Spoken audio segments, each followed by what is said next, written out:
Bismillahirrahmanirrahim. Assalamualaikum warahmatullahi wabarakatuh. Ayaw namin sa taong walang utang na loob.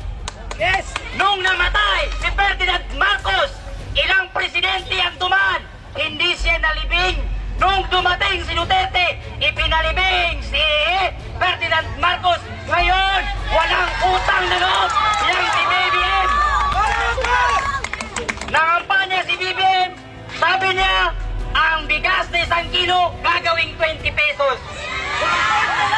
Ngayon, bakit ang 20 pesos naging 60 pesos? Imbis na bigas ang pababayin, ang pinababa, shabu. Noong panahon ni Duterte, nagtatago ang mga adik at mga pusher. Ngayon, lahat ng mga drug lord bumalik dito sa Pilipinas. Lahat ng tao nagsasyabu. Bakit? Pati ang nangunguna sa atin, Pangulo natin, adik.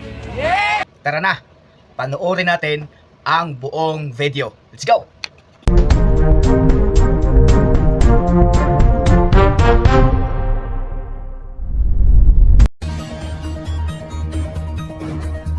Bismillahirrahmanirrahim. Assalamualaikum warahmatullahi wabarakatuh. Ako nga pala si Kuya Mark, ha? Isa rin akong vlogger na nagdadawa sa social media. Isang ustads. So siyempre, kaya kami nanditong mga Muslim kasi mahal namin si Duterte. Ayaw namin sa taong walang utang na loob. Yes! Nung namatay si Ferdinand Marcos, ilang presidente ang dumaan, hindi siya nalibing. Nung dumating si Duterte, ipinalibing si Ferdinand Marcos. Ngayon, walang utang na loob. Yang si BBM. Nangampanya si BBM, sabi niya, ang bigas na 1 kilo gagawing 20 pesos. Ngayon, bakit ang 20 pesos naging 60 pesos? Ang bumaba, shabu. Imbis na bigas ang pababayin, ang pinababa, shabu. Grabe! Ngayon, kung ano-ano pang pinagsasabi nila kay Duterte, iniimbestigan bakit ka pumapatay. Noong panahon ni Duterte, nagtatago ang mga adik at mga pusher. Ngayon, lahat ng mga drug lord bumalik dito sa Pilipinas. Lahat ng tao nagsasyabu. Bakit? Pati ang nangunguna sa atin, Pangulo natin, adik. Kung sino ang galit kay Duterte, automatic na yan pag galit ka kay Duterte, pati ikaw, adik ka. Adik lang ang galit kay Duterte. Adik lang ang galit kay Duterte. Pati ang si Martin Romualdez na parang baboy. Upal ka! Upal ka para sabihin ko sa'yo. Pati yung asawa ni BBM na parang zombie kung maglakad. Pare-parehas kayong mga upal. Kami mga Muslim, lahat ng Muslim sa buong Pilipinas, supporter kami ni Duterte. Hindi kami papayag na mga Muslim na galawin nyo si Inday Sara, pati si Duterte. Loyal kami kay Duterte. Pati ang Senado, galit sa kay Duterte. Ibig sabihin, pati kayong mga Senado adik. Pati ikaw, Risa Ontiveros. Kung makaimbestiga ka kay Tatay Digong, akala mo Diyos ka. Pero yung 90 billion na kinurakot mo noong nasa PhilHealth ka pa, 90 billion, inurakot ni Risa Ontiveros. Imbestigahan mo muna ang sarili mo bago mo imbestigahan si Tatay Digong, Risa Ontiveros. Mas masahol ka pa sa COVID-19. Mga yawa kayo. Pati yan sa mga sa Quadcom na yan sa committee. May nalalaman pa kayong pa-imbestiga? Lalo na yung Atras Abante. Si Pastor Atras Abante, kalma lang kayo. Kasi ang taong galit sa pumapatay sa adik, automatic na yan, adik na rin yan. Eh kami, mahal namin si Duterte. Nagpapasalamat kami sa kaming mga ustads kay Duterte. Bakit? Kaming mga ustads, ayaw namin ng adik. Dumating si Duterte, tinatay ang mga adik, kaya malaking pasasalamat namin. Ngayon, Lahat kayong galit kay Duterte, matik na yan. Ako na nagsasabi, adik kayong lahat. Thank you very much. Sukran. Allahu Akbar! Allahu Akbar! Allahu Akbar! Allahu Akbar! Mauli ang panahon na magpahusa ang tanang tabuhan nyo, padulong sa Malacanang! Bibi every side! Bibi every side! Bibi every side! Bibi every side! Bibi every side! Bibi every side! Bibi every side! Bibi every side! Every side! Mga nakadabaw, salamat sa iyong suporta sa tanang campaign na kabog na po'y napon sa gobyerno nato na puro lang pangurakot sa baba ng Unang-una, wala silang business para malaman yon. Dahil ang confidential, kaya nga yan naging confidential, dahil hindi mo dapat alam yun. Pero, may mga pera ng bayan na dapat alam natin kung paano ginagastos. At yun yung mga pera na pinagtatayo ng mga flood control projects, yun yung mga pinagtatayo ng mga kalsada natin, ng mga irigasyon at mga kung ano-ano pang infrastruktura para i-build itong bansang to.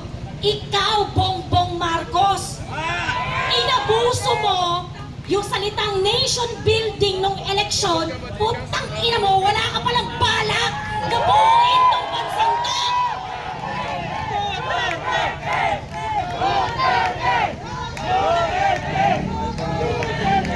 Kayong mga nasa House of Representatives na napakakukupal ninyo na magmalinis, na akala mo meron kayong amor sa paggasta ng pera ng bayan, pero hindi nyo sinasabi sa amin kung paano nyo nililiquidate ang MOOE nyo!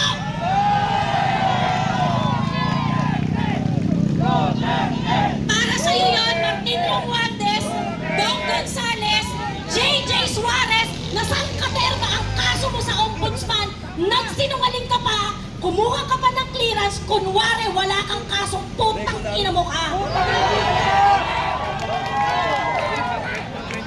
Galit na ang mga tao sa inyo.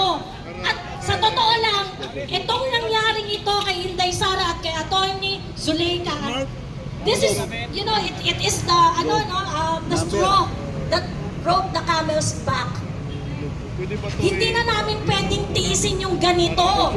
Kung hindi tayo magre-react, kung hindi tayo lalabas at hindi tayo kikilos, yung kinabukasan ng mga anak natin at ng mga anak ng anak natin, wasak na. Wala na tayong aabutang Pilipinas pagtungtong ng 100 taon, 50 years. Lahat ng pera natin nandito na sa mga pamilyang korap lahat. Kabado na nga ang mga buhayang mambabatas sa pangunguna ni Martin Romualdez o mas kilala sa tawag na Tambaluslos matapos mag-anunsyo ang Iglesia ni Cristo na magsasagwa sila ng malaking rally laban sa impeachment kay VP Sara Duterte na umaayon sa pananaw ni Pangulong Marcos na hindi siya dapat ma-impeach habang naharap ang bansa sa mas matinding issue. Ang panawagan ng INC para sa kapayapaan ay binibigyang diin ang kanilang dedikasyon sa pambansang katatagan. Gayunpaman, para sa mga kongresista at senador na sumusuporta sa impeachment, ang rally na ito ay nagpapahiwatig ng isang makapangyarihang mensahe. Sa pamamagitan ng pagsuporta sa hindi makatarungang hakbang na ito, hindi ka lang lumalaban kay Vice President Sara Duterte, lumalaban ka rin sa buong Iglesia ni Cristo na milyon-milyon ang miyembro. Hindi nakakagulat na ang mga politiko ay laging nag-aagawan para sa pag-endorso ng Iglesia ni Cristo sa panahon ng halalan dahil sa totoo lang, sinuman ang kanilang susuportahan ay tiyak na mananalo. Kaya naman sa mga sumusuporta sa impeachment laban kay Vice President Sara Duterte, good luck sa paglaban sa mismong organisasyon na may napakalaking kapangyarihan sa mga kandidato. Hindi ka lang nakikipag-away sa Vice Presidente, lumalaban ka rin sa kalooban ng mga tao sa naturang relihiyon. Komento pa nga ng ilang dismayadong netizens, hindi nangingialam sa politika ang INC, ngunit itong administrasyon na ito, lalo na ang Kongreso, sinisira ang reputasyon ng INC at hinihila sa magulong politika. Kaya hindi tama ang manahimik pa. At lalo lang lalala kung ma-impeach si Vice President Sara. Bihira ako makakita na ang INC nagkakaisa para mag-rally. Solid ang religion pala na ito. No to impeachment. Sayang ang panahon, ang pera sa gagastusin. Ang sumira kay Marcos yang si Tambaloslos at asawa niya. Takot siya sa pinsan at asawa niya. Hindi niya kayang kontrolin at bakit? Dahil ba't may alam si Tambaloslos na sikreto? At baka baliktarin siya, kaya tahimik na lang siya sa pinaggagawa ng pinsan niyang umaastang presidente na ngayon. Think of it, isang malaking kalukuhan ng impeachment na yan, isa lang malaking pamumulitikan ng NPA para guluhin ang sambayanang Pilipino. O, ito na po. Kami po ni Nelson tumanggap po ng bilin O, bilang mga kaanib po sa Iglesia ni Cristo at sa atin hong mga kababayan. Dahil po dyan, mga kababayan at mga kapatid sa Iglesia, ang mga kapatid po sa Iglesia ay naghahanda, Nelson. Ulitin ko po ang mga kapatid po sa Iglesia ay naghahanda na magsagawa po ng rally. Magsagawa po ng rally upang ipahayag sa lahat ng mga kinauukulan na ang Iglesia ni Cristo ay pabor. Pabor po sa opinyon ng Pangulong Bongbong Marcos na hindi sumang-ayon sa isinusulong ng ilang sektor na impeachment. Dahil maraming problema ang ating bansa na dapat pong unahin ng ating pamahalaan. Ang Iglesia ni Cristo po ay para sa kapayapaan. Ayaw namin, ayaw po natin sa anumang uri ng kaguluhan na manggagaling sa kanino mang panig. Ngayon pa lamang po, mga kababayan, ay nag-oorganisa na po ang mga lokal sa buong iglesia para magkaroon ng mga malalaking pagtitipon. Nelson, para ipakita po at ipahayag, ito pong binabanggit namin na pabor kami sa opinyon ng Pangulong Bongbong Marcos na no to impeachment. Dahil ang daming ang problema ng bansa, hindi ba? Ang dapat po nating unahin, ang problema ng bansa na mas malaki. Yes. Hindi po ang impeachment. At dapat maintindihan nyo rin na ito ay para sa kapayapaan. At hindi para sa anumang kaguluhan na posible manggaling kahit sa anumang panig. Tama. Dapat yun ang maintindihan natin. Wala tayong pinapanigan, kundi yung pagkakaisa at kapayapaan ng bansa. Ops! Huwag ka munang mag-out. Mag-iwan ka ng mensahe nang malaman namin kung ano ang opinion mo.